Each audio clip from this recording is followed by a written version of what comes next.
সুপ্রিয় বন্ধুরা, আসসালামু আলাইকুম। মালয়েশিয়ার সাবাহ আইল্যান্ডের লাহাদ্দাতু বন্দর থেকে আপনাদেরকে দুপুরবেলা শুভেচ্ছা জানাই। এখানে এখন বন্দরে কোনো কাজ হচ্ছে না, কর্মবিরতি চলছে। সাধারণত মালয়েশিয়ার বন্দরগুলোতে শুক্রবারে জুমার নামাজ উপলক্ষে 2 ঘন্টার কর্মবিরতি থাকে, এটাই এখন চলছে। আমরা বন্দরে এই জায়গাটায় জাহাজ নিয়ে আছি। এই জাহাজ রাশিয়া থেকে সার লোড করে এই মালয়েশিয়া এসেছে। আমি মালয়েশিয়াতে এই জাহাজে জয়েন করেছি। আমি একটু এখানকার পরিবেশটা আপনাদেরকে ঘুরিয়ে দেখাই। এটার সামনে হচ্ছে পুরো পাহাড়ি এলাকা। আমি যদি একটু ক্যামেরাটা ঘুরিয়ে আপনাদেরকে দেখাই, এদিকে হচ্ছে পাহাড়। আমরা পুরো পাহাড় বেষ্টিত একটা জায়গায় জাহাজ নিয়ে প্রবেশ করেছি। এই যে এই পর্যন্ত পাহাড় আছে, এরপর এদিক থেকে আবার পাহাড় শুরু।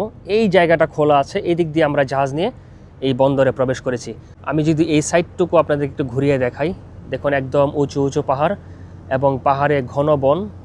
অর্থাৎ এটা একটা লেকের মতো জায়গা, যে জায়গার এক সাইড শুধু খোলা আছে, এটা গিয়ে সুলু সাগরে মিশেছে। এই দিক দিয়ে আমরা জাহাজ নিয়ে প্রবেশ করেছি। আমি জাহাজের অন্য সাইডে একটু আপনাদেরকে ঘুরিয়ে দেখাই, তাহলে বুঝতে পারবেন কত সুন্দর একটা জায়গা। বন্দরে জেটির যে জায়গায় জাহাজ আছে তার অপোজিট সাইডও আমি আপনাদেরকে দেখাই। দেখুন, এটা অদ্ভুত সুন্দর একটা জায়গা। এখানকার পানি খুব সুন্দর পরিষ্কার, এখানকার পানিতে মাছ আছে এবং দেখুন স্তরে স্তরে উঁচু উঁচু পাহাড় এদিকে আছে এবং পাহাড়ের পাদদেশই হচ্ছে এদের ছোট ছোট জেলে পল্লী গড়ে উঠেছে। এই দেখুন সব দিকেই পাহাড়। এটা হচ্ছে ছোট্ট একটা শহর মালয়েশিয়ার, সাবাহ আইল্যান্ডের নাম আপনারা শুনেছেন। খুব সুন্দর একটা দ্বীপ। এই দ্বীপেরই লাহাদ্দাতু বন্দরে আমরা এসেছি। এই পাহাড়গুলোর পাদদেশে এদের ছোট ছোট নগরী গড়ে উঠেছে। আমরা জাহাজ নিয়ে এই জায়গাটায় আছি। দেখুন এখানে কিভাবে কার্গো ডিসচার্জ করা হচ্ছে তার কিছু চিত্র আপনাদেরকে দেখাই। দেখুন জাহাজের ক্রেন দিয়ে গ্র্যাবের সাহায্যে কার্গো নেওয়া হচ্ছে জাহাজের কার্গো কম্পার্টমেন্ট থেকে। এরপরে বন্দরে জেটিতে থাকা একটা হপারে এই কার্গো ঢালা হচ্ছে। এই হপারের নিচে ট্রাক অপেক্ষমান আছে। হপার থেকে কার্গো সরাসরি ট্রাকে পড়ছে এবং ট্রাক সে কার্গো নিয়ে তার গন্তব্যে চলে যাচ্ছে।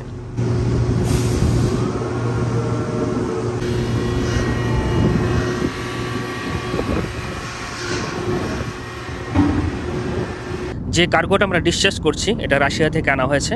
আপনারা অনেকেই চিনেন এটাকে এমওপি বলে, মিউরেট অফ পটাশ। আমরা পটাশ সার নামে এটাকে চিনি। এই সার ভুট্টা, আখ এবং সবজি খেতে ব্যাপকভাবে ব্যবহৃত হয়ে থাকে। আমরা এই বন্দরে কার্গো ডিসচার্জ শেষ করে এরপরে অন্য দেশের অন্য কোনো বন্দরের দিকে রওনা দেব। ভালো থাকবেন, আবার কথা হবে অন্য কোনো ভিডিওতে।